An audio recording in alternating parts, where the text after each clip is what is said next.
to Knitting and Nuance. Y'all, this is like take 3 of trying to make this episode. The first time I tried, an alarm went off and stopped recording and I didn't realize. And the second time, my phone storage got full. And the thing is, since I was using the back camera, I didn't see, so I kept rambling on, not realizing that it had stopped recording minutes prior. This time I'm using the front camera so I can see. My baby is taking a nap. And hopefully I can get this done. I also don't want it to be too long just because since my phone storage is not the best right now. My phone also is just not really acting right. I've been meaning to upgrade too. Plus, once I upgrade, my dad actually bought me a microphone. So once I upgrade, I can actually start using that and I don't have to, whisper or, talk so low. I'll have a microphone that will actually pick up my voice. But, like I said, welcome. Episode 2 of my, podcast. But today so before I get started, again, it's going to be a little bit not the most structured just until I figure out how I'm going to set it up. But like I said in the last episode, I will start off by saying what exactly I'm doing. So I'm still working on this sweater from my husband, the Ingrid sweater, the man version by Petite Knit. And I'm using the yarn Fisherman's Wool by Lion Brand. And I forget what the color is. I think it's like brown heather, something like that. Heather something. But yeah, let's go ahead and get started.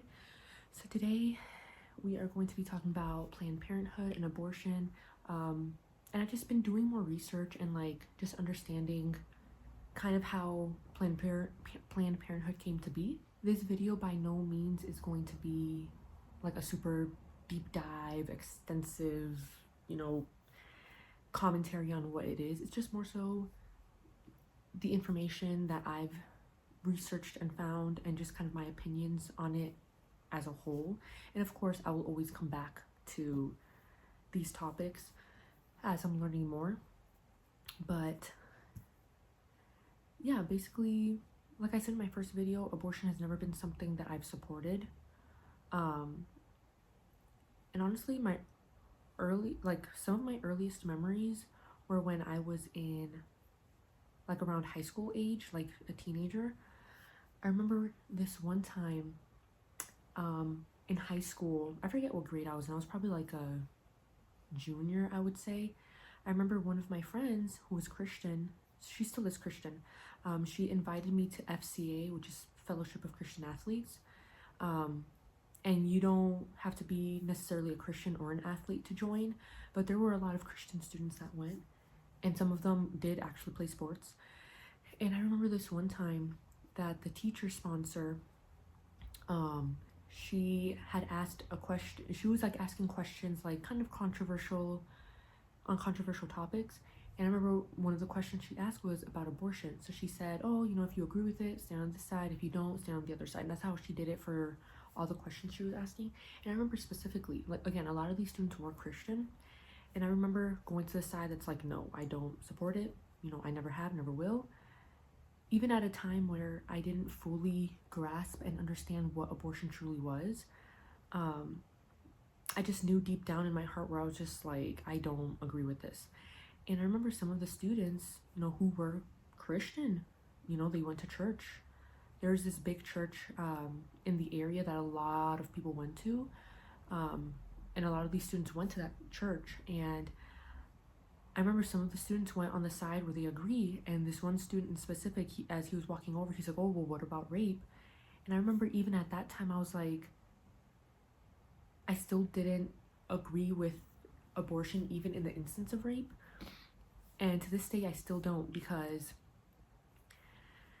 why should the baby, completely innocent, completely pure, should not be at fault for the sins and the crimes and the mistakes of the parents?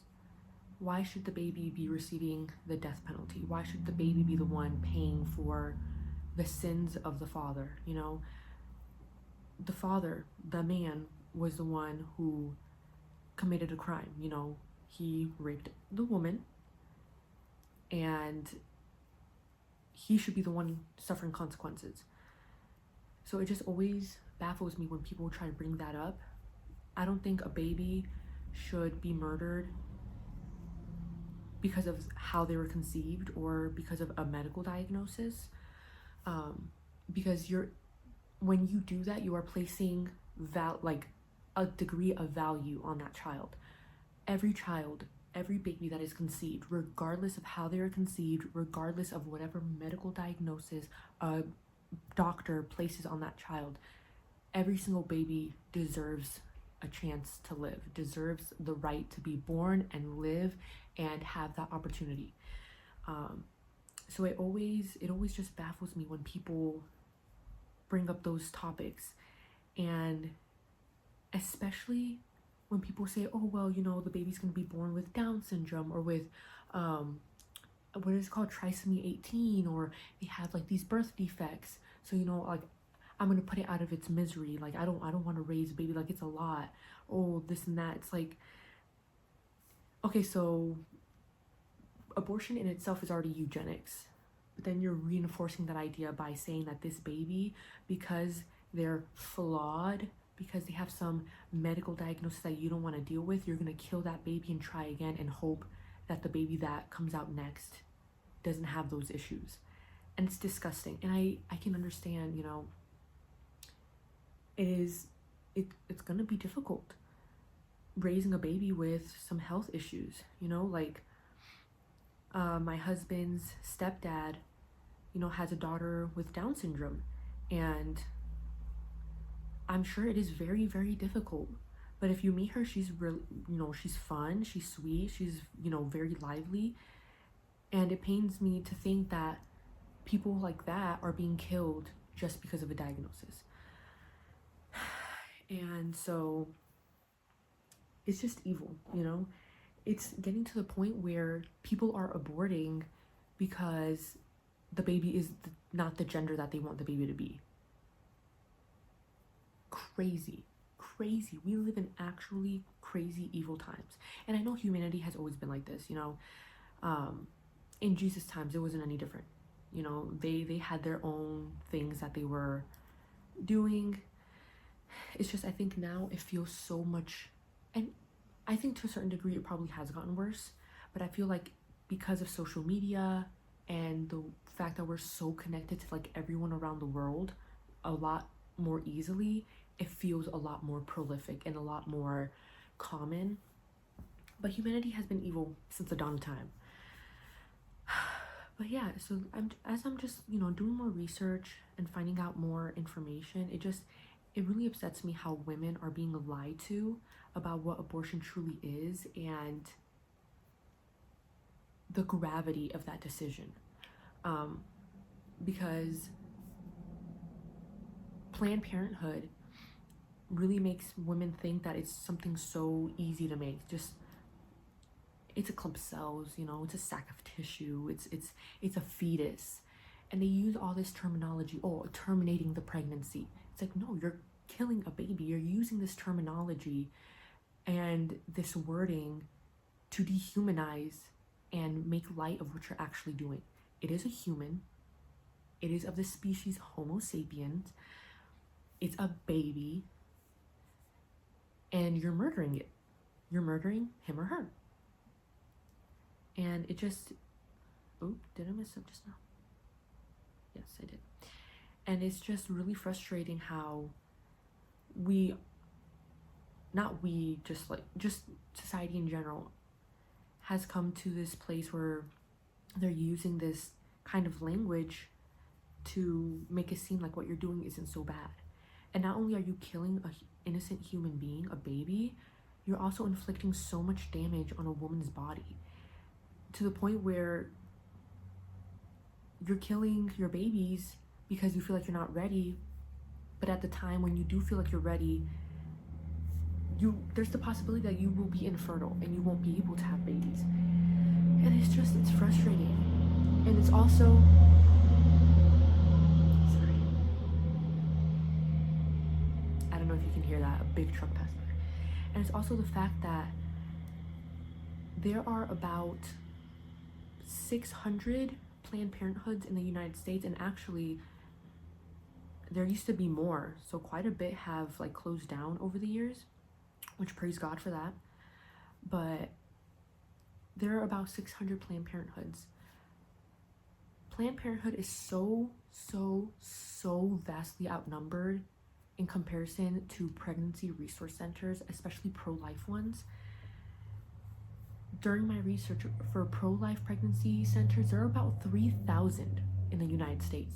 And in total, pregnancy resource centers in general that, offer free or very affordable pregnancy services for women, ultrasounds, pregnancy tests, well woman exams, there are close to like 8,000, okay, compared to only 600 or about 600 Planned Parenthoods. Yet Planned Parenthood is speaking so loudly and advertising themselves so much more. There's so much help out there for women, so much help for the women who, don't have that village, for the women who feel like they're alone, the single mothers. And yet society is telling them that, oh no, you can't thrive, you can't, be a mom and have your goals, so kill your baby instead, so that way you can do whatever you want to do and have your baby when you want to have your baby. And the way I see it, if you're having sex, just know that a baby's probably going to come out of that, because that's the only way a baby's made, So it's just, we need to get back into this mindset of taking responsibility for our actions and understanding that if you don't want to have a baby and you're not ready for that, then don't have sex.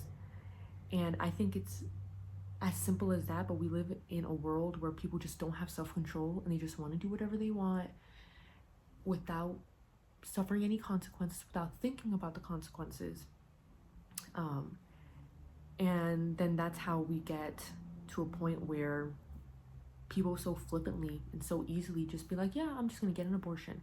And it's the fact that now we have the abortion pill, mifepristone and misoprostol. It's like a 2-part abortion pill. You take one, and then I think a couple days later you take part 2 of the pill. And it's the fact that you don't even have to go to Planned Parenthood and like make the appointment or walk in and get the procedure done.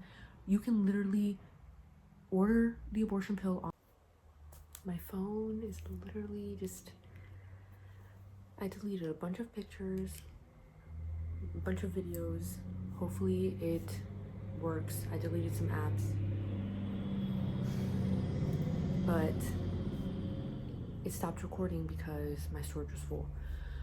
But like what I was saying, it's the fact that nowadays you can get the abortion pill mailed to your house. And now, regardless of how you get an abortion, at the very least, when a woman goes in to a Planned Parenthood facility and gets an abortion, at the very least, she's not alone. She has someone at least there. Not that that makes it any better. But now we are allowing women, and I don't know if it was Lila Rose who had said this, but now we are making women the abortionists as well. Now we are allowing women to be the ones actively taking the medicine to kill their baby. They're not just there, getting the procedure done. Obviously they made the conscious decision, so they are part of the murder, but now they are the ones actually inflicting the murder on their baby, which is crazy to think. And they're at their home doing this by themselves. So it's just the lies that Planned Parenthood and this society tells women, telling them, oh, it's your body, it's your choice. No, a woman can't just impregnate herself. There's a man behind that.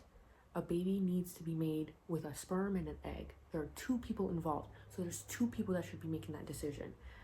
And I hate to pro-choice men because it's such a cop-out. When you tell a woman, oh, it's your body, it's your choice, you are literally saying that to rid yourself of any responsibility of what happens with that baby, because you don't want to be involved with that baby. You don't want to be responsible and be an adult and take responsibility for your decisions of having sex and having a baby. And it's very frustrating. And all this feminism crap is just,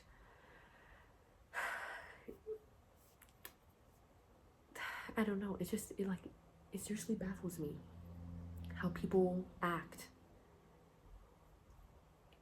And like, you're like, sometimes it just leaves me so speechless because I'm like, what? It is so clear. It is a human and you're killing a human, you know? And another interesting thing, as I've been doing research on abortion and Planned Parenthood, I've also, started looking into more like transgender ideology and that whole subject, as well as like Black Panther, the Black Panther from like the 50s, 60s, 70s, that movement, and Black Lives Matter, and Black Panther, Black Lives Matter, there's not much of a difference there. It's just Black Lives Matter. BLM is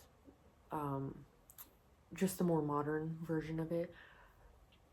But as I'm looking into these topics and these very crazy liberal leftist beliefs, I'm realizing so much of it is rooted in Marxism and communism. Now that's a whole other rabbit hole on its own. And I just find it so crazy. And I'm still learning a little bit, like I'm still learning about like what exactly Marxism, communism is. But it's just the fact that so much of this is rooted in that, and so many of these people who believe these ideologies are communists, socialists, Marxists. Like it's very interesting, and makes you wonder why. Like, why is it that all these evil ideas and beliefs are rooted in that? And I'm still definitely doing more research and searching things up, but yeah, it's very crazy. But I just think society needs to, and not even be more supportive of, well, yes, be more supportive of mothers. I feel like the government and society needs to do better at helping women and being more supportive. But at the end of the day, the help is out there. It's just women aren't told that the help is out there. Women aren't told that, yes, you can still do the things you want to do and be a mom. And yes, it'll be hard at first finding that balance and learning how to find setting up that routine, because my baby girl, she's going to be a year old in a few days, and I'm still, figuring out a balance. I'm still trying to figure out a routine and everything. It's as she's growing up and getting bigger and she's going through her different milestones, it's all about adjusting and figuring out what's working at the time, what's not working anymore, until she gets to an age where it's a lot more set in place. But yeah, so it's going to be hard at first, and you might not be able to do the things you want to do right away, but it is possible. Lila Rose, the founder of Live Action, this huge pro-life organization, she has I want to say she has 7 kids. So, quick editor's note. I don't know where I got it in my head that she had that Lila Rose has 7 kids. I was seriously, I don't know where I saw it. I just thought she did. But I actually recently saw a post or email or something where she said she has 3 kids, and I'm like, I was way off. But still, she has kids, and she's still doing the things she's doing, and she's still, pursuing her dreams and fighting for what she believes in stuff, still being a mom of 3 children and still being a wife. But yeah, just thought I should correct myself because I was very, very off. That's amazing. And the fact that she's still doing the things that she wants to do, that she's able to, like, she's still able to be the head of a whole company, like a whole organization.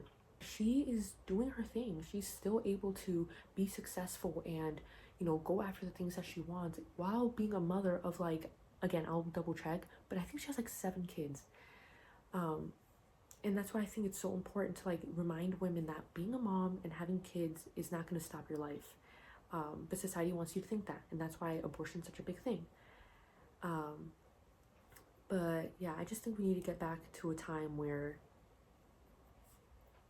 we congratulate women when they say they're pregnant, because that's one thing. When I was pregnant, and I didn't look pregnant at the time yet because it was early on, I remember I told the teacher, I was subbing, it was up here in Massachusetts, I was a substitute, and I told the teacher, oh yeah, like, I'm pregnant. Her first response, I kid you not, her first response, the first thing she said was, oh, you're keeping it? The woman was too stunned to speak. What happened to just saying, oh my gosh, congratulations, that's so exciting, like, you're having a baby, you're gonna be a mom. It's a beautiful, wonderful, amazing, huge deal to be a mom. And her first response was like, oh, you're keeping it? Excuse me? First of all, I barely know you. You have no place to know what I'm gonna do with my baby. And yes, why is that for your first response? Tell a woman, to everyone out there watching this, if a woman comes up to you and tells you, oh yeah, I'm pregnant, congratulate her, celebrate, tell her, oh my gosh, that's amazing, congratulations, I'm so happy for you. Let her know that's a good thing, because nowadays women are really told that it's not good to be a mom, that it's gonna stop your life, that it's a terrible, horrible thing. Like, no, don't have babies. Like, either don't have babies at all or wait until you're older. It's like, no, get married young, have kids young, like, do that. Like, it's a beautiful thing. There's no right time to have kids, like, except after marriage. Wait until you're married to do all that. But it just baffles me that we've gotten to a place where people don't even congratulate women anymore when they tell them they're pregnant. Why?